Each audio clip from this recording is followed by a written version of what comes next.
The weather today is like pretty much my favorite weather for doing any sort of planting or gardening, just outdoor activities. You know, it's in the 50s, maybe it's going to touch 60 at the high, and just very slightly breezy, you know, not no wind, but definitely not windy. It's cloudy, overcast. This is perfect weather. You know, I don't have to have sunglasses on. I don't have to be layered up. I'm also not sweating. Anyway, I'm out here in the far back field, as you can see, and I've had a lot of different thoughts about what I want to do with this field. It's kind of like, as I've been observing over the past year, so many ideas have come and gone, or come and changed, or, you know, there's just a lot of things that could happen back here. And this is probably the first area that will start to transition out of tobacco. And I think honestly part of that is just this is the least convenient area for the renter to come and farm, so he doesn't mind losing this right now while I'm still exploring and experimenting and figuring this all out. So I think what I really want to do out here is agroforestry in this field. I've been dreaming about corn and grains a lot recently, mostly corn, but also sorghum and amaranth and just, you know, grains, and just, you know, staple crops, right? And at the same time, I've also really been dreaming about agroforestry, and I can't stop thinking about black walnuts and other nut crops. And I think I'd like to experiment with some alley cropping back here, and it's yet to be determined, you know, what trees am I going to plant? Are they going to be for nut production? Are they going to, you know, am I going to do any timber production in the agroforestry system here? You know, how dense am I going to plant? Blah blah blah. But I'm thinking maybe black walnuts or some sort of nut and corn in the alleys is kind of what right now what I'm thinking. That's definitely subject to change.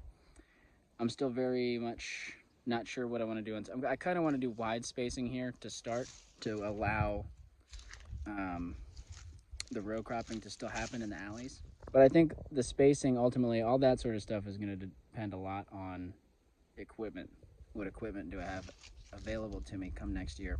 So in preparation for all that, you know, right now it's 2023 February. I decided I have a ton of trees. I have more trees than I know what to do with right now, which is a good problem to have. But I decided, you know, I don't want to spend a bunch of time or resources, but I do kind of want to start figuring out what's the best way to plant trees out here. What are going to be some of the obstacles that I have to overcome? Obviously, we have deer and animal pressure. Obviously, by looking at the soil, there's no organic matter. It's pretty compacted. You know, weeds are going to be a problem, right? This looks like nothing right now, but give it a few months when it warms up. I mean, this whole thing's going to grow up and up and up in weeds. And irrigation also, you know, I don't have any way to irrigate out here. I don't have a well. The closest water is a pond. The smaller pond is a good ways up that way, probably too far from, I mean, you probably could pump, but you need a big pump and a lot of lines. You know, anyway, irrigation.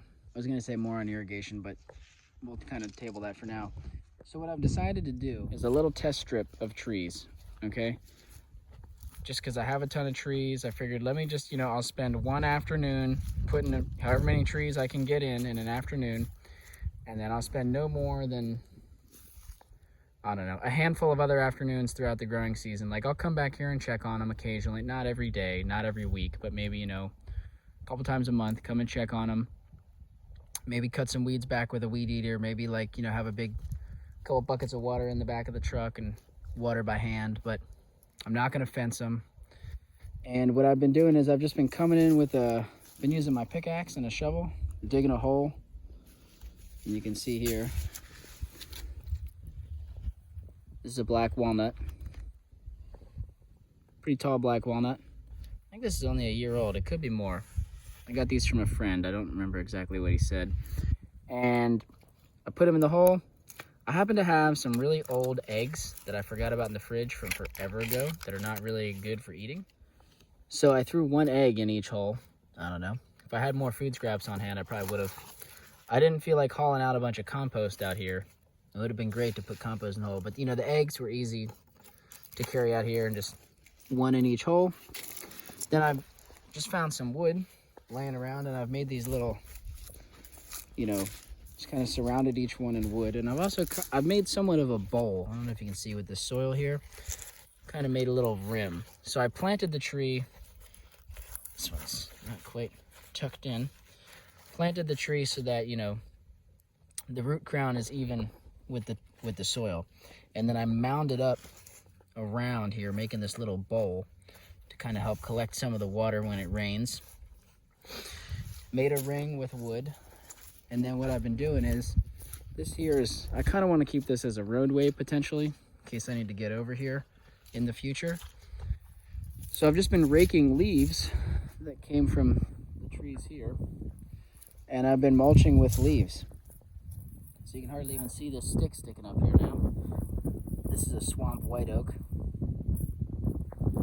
This area of the field I've noticed has been staying wet all winter.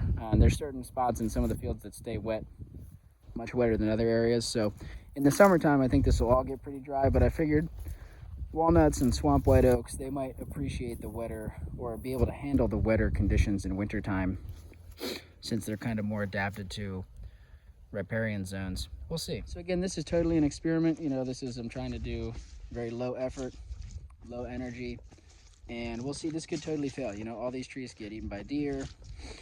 You know, the roots could rot. They could not get enough nutrients. They could not get enough water. They get swamped out by weeds. Totally not, I have no idea what to expect from this. But I think it'll be important. For one, it gives me a reason to come down here more often and observe the land and think about, like I said, what are the obstacles to getting trees established in this area, and in preparation for hopefully planting more trees in the fall of this year. And it also just in general is going to give me a reason to observe the land more. You know, I think the more reason I have to come out here, I think there'll just be benefits that come from that, aside from trying to observe specifically what's going on with these trees. I think it'll just be good. The last thing I'll say on this, I'm hoping that these will be easy to access, to take a little bit of care of them throughout the season, because when this whole field grows up into weeds, or whatever grows up, you know, whatever, this area will be somewhat easily accessible because I have this roadway here that we can mow.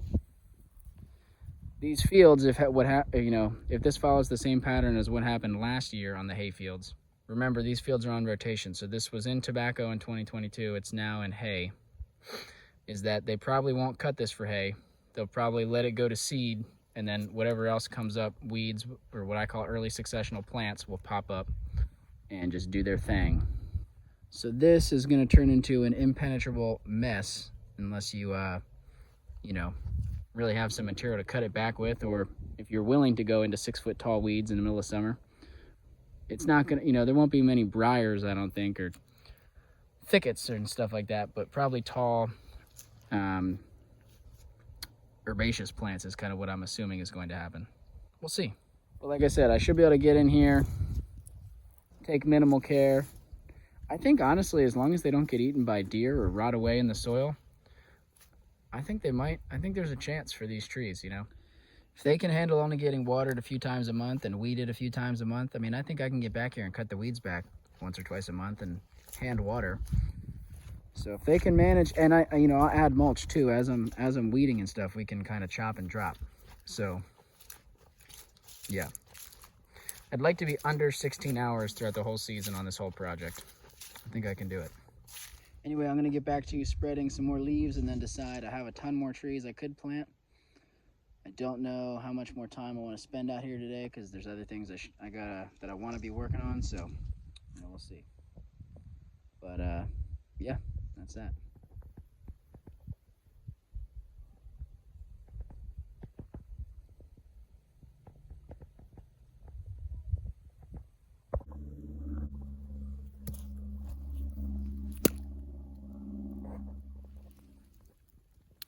You can see, that's about how deep we are, and about at that depth, that's where you start to hit a real bad compaction layer. So not a ton of growing space above that for the trees. We'll see how they do. Here's this oak seedling here. You can see how the oaks, they have more root than shoot when they're young.